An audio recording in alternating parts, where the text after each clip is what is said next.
धन सतगुरु जी। हमारी आज की वीडियो हमारी पुरानी वीडियोस से थोड़ा अलग है। कृपया सभी वीडियोस की तरह इस वीडियो को भी ध्यानपूर्वक सुनिए, जो कि इंसान के खान पान पर आधारित है। कहते हैं जैसा इंसान अन्न खाता है वैसा ही उसका मन व्यवहार करता है।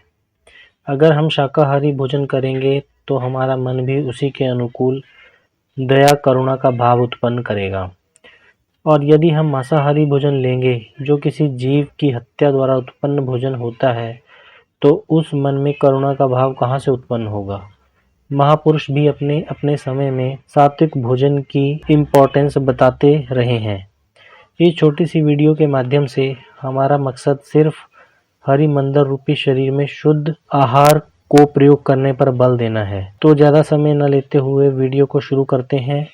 हमेशा की तरह अनमोल वचनों से पहले गुरु प्यार का एक छोटा सा शब्द कृपया ध्यान पूर्वक श्रवण कीजिए। मैनी मानी दा रख ले मान वे मेरा होर ना कोई। मैनी मानी दा रख ले मान वे मेरा होर ना कोई। ताने मारदा सारा जहान वे मेरा होर ना कोई। ताने मारदा सारा जहान वे मेरा होर ना कोई। किनू दिल दा हाल सुनावा, किनू जिगर दा सल्लब खावा। किनू दिल दा हाल सुनावा, किनू जिगर दा सल्लब खावा। कोई पीड़ ना सकदा पछाण वे मेरा होर ना कोई। कोई पीड़ न सकदा पछाण वे मेरा होर ना कोई। मैनी मानी दा रख ले मान वे मेरा होर ना कोई। तेरी याद निमाज है मेरी, तेरी याद निमाज है मेरी। रगड़ा मथे चौखट तेरी, रगड़ा मथे चौखट तेरी। इक तूयों दीन ईमान वे मेरा होर ना कोई। इक तूयों दीन ईमान वे मेरा होर ना कोई। मैनी मानी दा रख ले मान वे मेरा होर ना कोई। बिरहों दे विच लू लू सड़िया, बिरहों दे विच लू लू सड़िया। तेरा कलमा जद भी पढ़िया, तेरा कलमा जद भी पढ़िया। आ गई जान विच जान वे मेरा होर ना कोई। आ गई जान विच जान वे मेरा होर ना कोई। मैनी मानी दा रख ले मान वे मेरा होर ना कोई। मैनी मानी दा रख ले मान वे मेरा होर ना कोई। दरस दी खाल तबस्सम अंदर, दरस दी खाल तबस्सम अंदर।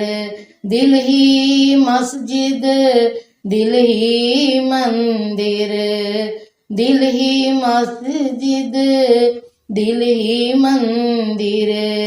तेरी दीद है वेद कुरान वे मेरा और ना कोई। तेरी दीद है वेद कुरान वे, मेरा और ना कोई। मैनी माणी दा रख लै मान वे, मेरा और ना कोई।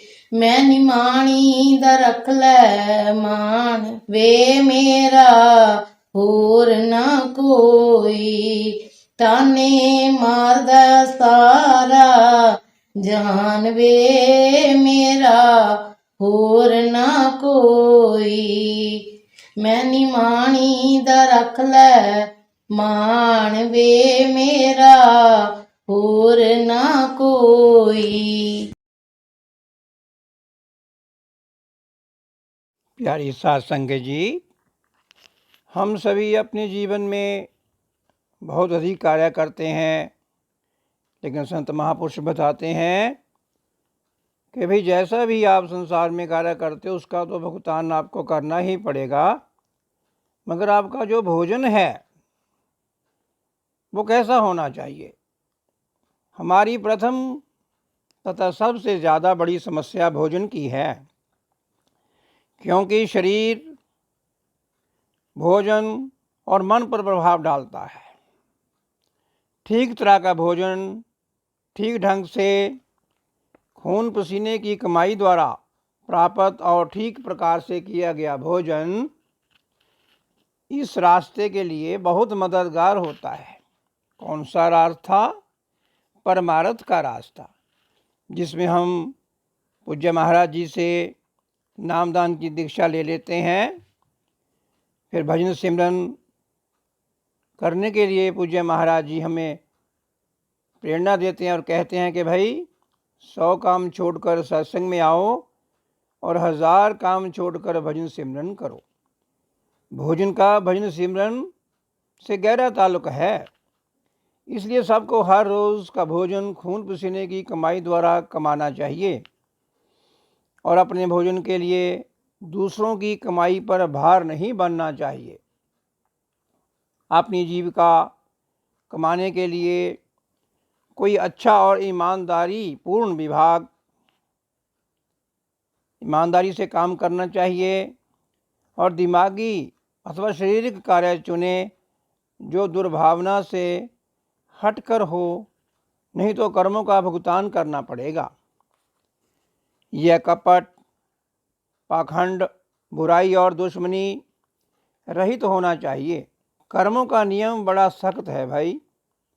हर क्रिया की प्रतिक्रिया अवश्य होती है, जिसके कारण अनंत चक्कर चलता रहता है।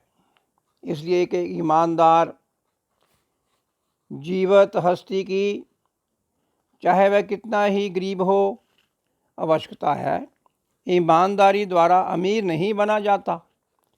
अमीरी गरीबों और दबे कुचले लोगों की चीख, पानी खींचने वाले जानवरों तथा अपने साथियों का खून निचोड़कर बढ़ती है। इसलिए हमें अमीरी भोजन के पीछे नहीं भागना चाहिए, क्योंकि यह दूसरों का खून निचोड़कर प्राप्त होता है और गरीबों की अनंत चीख पुकार उसमें छिपी होती है, जो समय पाकर हमें भी दुखी बना देती है। तो संत महापुरुष क्या उपदेश करते हैं कि भाई भोजन जो है हम ग्रहण करते हैं वो 3 प्रकार का होता है। ध्यान से सुनना। नंबर 1 सात्विक होता है, पवित्र भोजन। दूध, मक्खन, पनीर, चावल, दालें, अनाज, सब्जियां, फल और मेवे। और दूसरा होता है राजसिक शक्तिदायक भोजन, काली मिर्च, मसाले, अचार, चटनी, खट्टी और कड़वी चीज़ें। और तीसरे नंबर पर आता है तामसिक, जो तामस भोजन कहते हैं ना, जो शक्तिहीन भोजन होता है। बासा भोजन, अंडे, मांस, मछली, मुर्गा, शराब आदि। उपरोक्त में जो मैंने आपको बता रहा हूँ, जो अभी आपको मैंने बताया है प्यारी साध संगत जी, हमें सदा सात्विक अथवा पवित्र भोजन का ही सेवन करना चाहिए। इनसे बड़ा अच्छा फल मिलता है।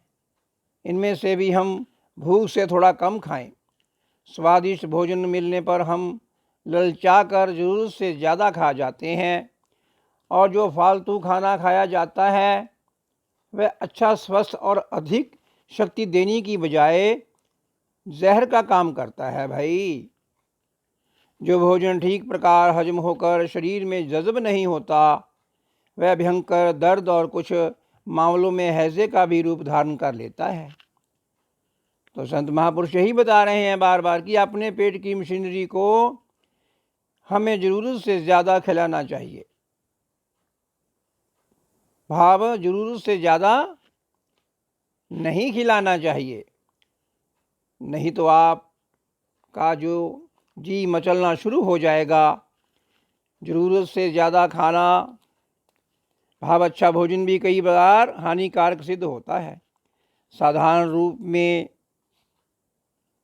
जो अच्छा खाना हम खाते हैं वो व्यक्ति को उसकी जीवन शक्ति को बढ़ाता है। ताज़ी हवा हमारे भोजन का सबसे महंगा भाग है। व्यक्ति को चाहिए कि वह लंबे सांस भरे, कुछ समय अंदर रोक कर रखे और फिर उन्हें पूरी तरह निकाल दे, ताकि शरीर की सारी अपवित्रताएं बाहर निकल जाएं। इसके अतिरिक्त व्यक्ति को काफ़ी मात्रा में साफ पानी पीना चाहिए और फलों का रस पीना चाहिए, ताकि शरीर रूपी ढांचा हर उस गंदगी को ठीक प्रकार बाहर निकालता रहे। हमें हर प्रकार के गर्म, ठंडे, सॉफ्ट ड्रिंक्स और नशीली चीज़ों से परहेज़ करना चाहिए, क्योंकि ये मन तथा मस्तिष्क को दूषित करती हैं। हमारा साधारण भोजन अन्न और फलों पर आधारित होना चाहिए। सात्विक भोजन से मन, बुद्धि और गंदगी से बचा जा सकता है। निषेध मना किया जो भोजन है, भोजन हमारे अंदर विषय वासना को बढ़ाता है।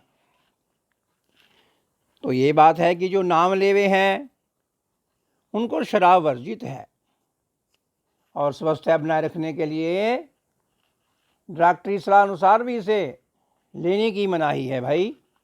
तो संत महाराज जी कहते हैं कि अधिकतर दवाइयों में उन्हें खराब होने से बचाने के कुछ मात्रा भी अल्कोहल होती है। उनके में कुछ न कुछ मात्रा में अल्कोहल होती है, और ऐसी दवाइयों को प्रयोग करने की कोई मनाही नहीं है। होम्योपैथिक की सारी दवाइयाँ अल्कोहल में ही तैयार होती हैं। इन दोनों हालातों में ये शरीर पर कोई नशीली प्रभाव नहीं करती, परंतु शराब को तथा कथित स्वस्थ रक्षा के लिए लेना, चाहे डॉक्टरों द्वारा ही सुझाया गया हो, मना है, क्योंकि हर क्रिया की प्रतिक्रिया होती है, और कितनी भी मात्रा शराब की हो, यह जीवन को उस क्षण के लिए भी नहीं बढ़ा सकती, एक क्षण के लिए भी नहीं बढ़ा सकती, जबकि समय बीता जा रहा हो। क्या आप समझते हैं कि क्या अल्कोहल से बीता जा रहा जीवन भाव मृत्यु रुक जाता है? और अगर नहीं तो क्यों दूषित पदार्थ खाकर अपने जीवन को दूषित करते हैं? आप जानते हैं भोजन मनुष्य के लिए है, मनुष्य भोजन के लिए नहीं बना। हमें जीवन की बाकी चीज़ों की तरह भोजन का सही प्रयोग करना है।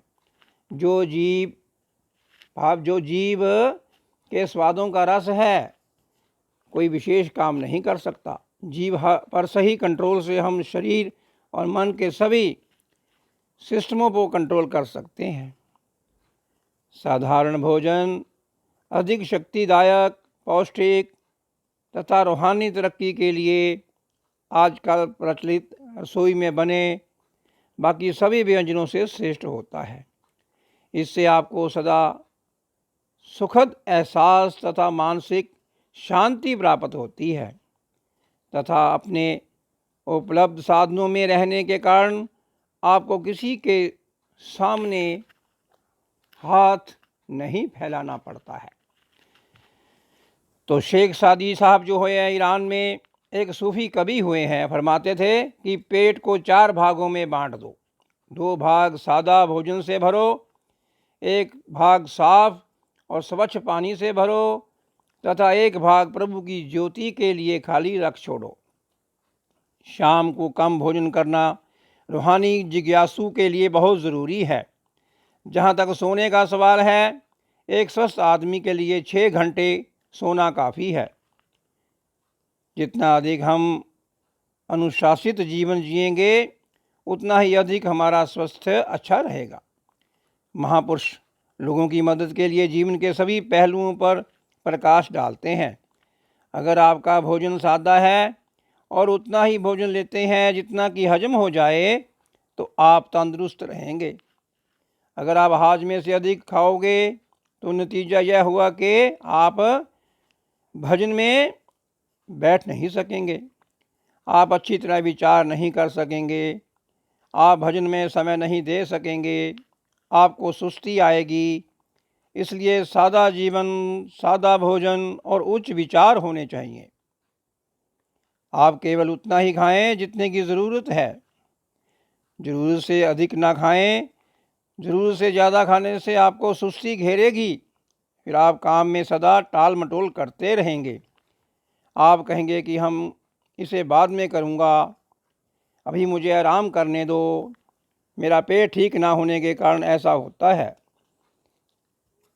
घरेलू पत्नी की यह नैतिक ड्यूटी है कि वह अपने दिल को प्रभु के मधुर याद में लगाकर सात्विक भोजन तैयार करे। प्रभु की याद में मन को लगाकर तथा हाथों को काम में लगाकर बनाया गया भोजन स्वर्ग से आए के समान है, जो खाने वालों के लिए प्रभु की रहमत की तरह काम करेगा। तो ऐसे ही हमारे बाबा हजूर बाबा सावन सिंह जी महाराज भी अक्सर एक भारतीय किसान की मिसाल दिया करते थे, जो हल चलाते समय स्त्री प्रेम के रूह को हिदायत देने वाले गीत गाता रहता था। असल में इन चीज़ों के साथ हमारा ऐसा ही दृष्टिकोण होना चाहिए कि प्रभु की याद में रहें, गुरु के बताए हुए जो नाम है और जो भजन सिमरन है उसको हम हमेशा करते रहें। जीवन बड़ा दुर्लभ है। इस जीवन में अगर हम इन अच्छे पदार्थों का, सात्विक भोजन का ऐसा आहार ग्रहण करेंगे तो भजन सिमरन में हमारा चित्त लगेगा और दीर्घ आयु प्राप्त होगी और हम अधिक से अधिक भजन करेंगे। और फिर क्या है, तो यहाँ से जो जाना है संसार से, सो अगर प्रभु में विलीन है, प्रभु की तरफ ध्यान है, तो गुरु महाराज जी आप हमें लेने आएंगे। सो ये भोजन के बारे में मैं आपको बता रहा था, इस पर आपने पूज्य महाराज की आज्ञा अनुसार सात्विक भोजन ग्रहण करना है। धन सतगुरु।